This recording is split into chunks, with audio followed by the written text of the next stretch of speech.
இந்த நிறுவனத்தை முதல்ல அண்ணன் தமிழ் ஈழம் அவர்கள் கொண்டு வந்தாங்க. ஒரு பேரை கேட்டவுடனே சரி வரேன் அப்படின்ட்டேன். அப்புறம் இது என்ன நிறுவனம் அப்படின்னு தேடி பார்க்குறப்போ அண்ணன் சரண் அவர்களை பற்றி நிறையா தெரிஞ்சுக்க முடியுது. அப்புறம் அந்த லோகோ எங்கேயோ பார்த்த மாதிரியே இருக்கே அப்படின்னு யோசிச்சிட்டே இருந்தப்போ தெரியுது பிக் பாஸ்க்குள்ளே இந்த லோகோவை திறந்தோறும் காலையில் நாங்கள் பார்த்துருக்கோம்.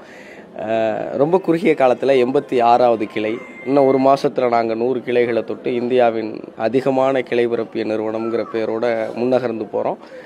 நம்ம ஊரில் எல்லாருக்குமே இப்போ இந்த சிகை பற்றியும் தோல் பற்றியும் அதிகமான கவனமும் அதிகமான தேவையும் இருக்குது. அதை சரியான முறையில் எடுத்துக்காமல் நிறைய பேர் சிக்கல்களுக்குள்ளே போகிற சிரமமும் இருக்குது. அப்போ அதை சரியான முறையில் எடுத்து போனால் நல்ல மருத்துவர்கள்ட்ட நல்ல தொழில்நுட்பத்தோட நல்ல இடங்களுக்கு வந்து அணுக வேண்டியது இருக்குது. அதை இவங்க ரொம்ப சரியாக செய்கிறாங்கன்னு நினைக்கிறப்போ ரொம்ப மகிழ்ச்சியாக இருக்குது. அது சேலம் கிளையை திறக்கிறதுக்கு என்னை கூப்பிட்டதுக்கு எனக்கு ரொம்ப ரொம்ப மகிழ்ச்சி.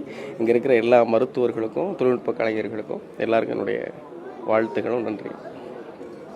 பிக் பாஸ்லேருந்து வெளியே வந்திருக்கீங்க, பட வாய்ப்புகள் ஏதாச்சும் கிடைச்சிருக்கா? சினிமாவில் நமக்கு அறிவு சுழியம். இப்போதைக்கு பெரிய சினிமா அறிவு இல்லை, கற்றுக்க தொடங்கியிருக்கோம். எது எப்பப்போ நடக்கணுமோ அது அப்பப்போ நடக்குங்கிற நம்பிக்கை மட்டும் இருக்குது. தமிழுக்கு வந்து நிறைய பிரச்சனைகள் ஏற்பட்டிருக்கு. குறிப்பாக வந்து மத்திய அரசு ஹிந்தியை கற்றுக்கணும் அப்படின்னு சொல்லியிருக்காங்க. அதை பற்றி நீங்கள் என்ன நினைக்கிறீங்க? இது இன்னைக்கு கிடையாது, இல்லை, இது 100 ஆண்டுகளாக நடக்குது. மொழிக்காக நம்ம செஞ்சுருக்கிற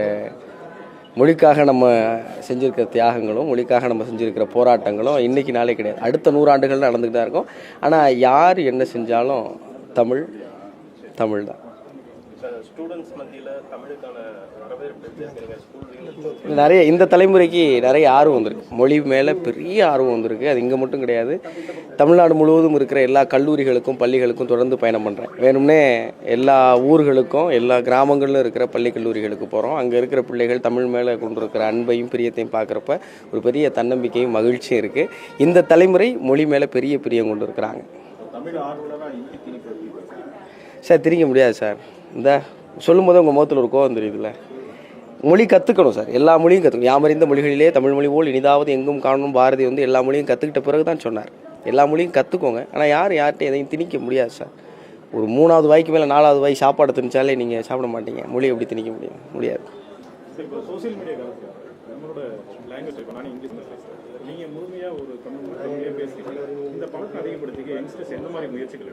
ஆர்வம் தான் சார், ஆர்வம் தான், பிரியந்தான். எப்படி ஒரு நடனம் கற்றுக்குறோம், எப்படி ஒரு பாடல் கற்றுக்குறோம், எப்படி வெவ்வேறு கலைகளை, எப்படி விளையாட்டை கற்றுக்குறோம், அது மாதிரி மொழியும் ஒரு பயிற்சி தானே. சித்திரமும் கைப்பழக்கம் செந்தமிழும் நாப்பழக்கம் பழகினா எல்லாம் வந்துடும். அதுவும் நம்ம மரபணுவில் இருக்குது. வரமாட்டேன் நடமா பிடிக்கும், வந்துடும்.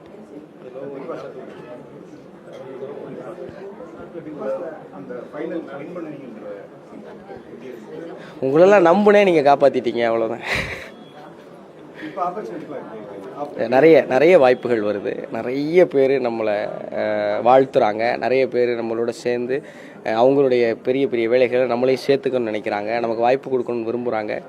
அதில் நம்ம எதுக்கு தகுதியானது, நம்ம போய் ஒரு வேலையில் செய்கிறோம்னா அதுக்கு நம்ம தகுதியான ஆளாக இருப்போம் அப்படின்னா அதுக்கு போகணுங்கிற ஒரு முடிவோட கற்றுக்கணுங்கிற பெரிய ஆர்வத்தோடு தொடர்ந்து உழைச்சிக்கிட்டு இருக்கோம்.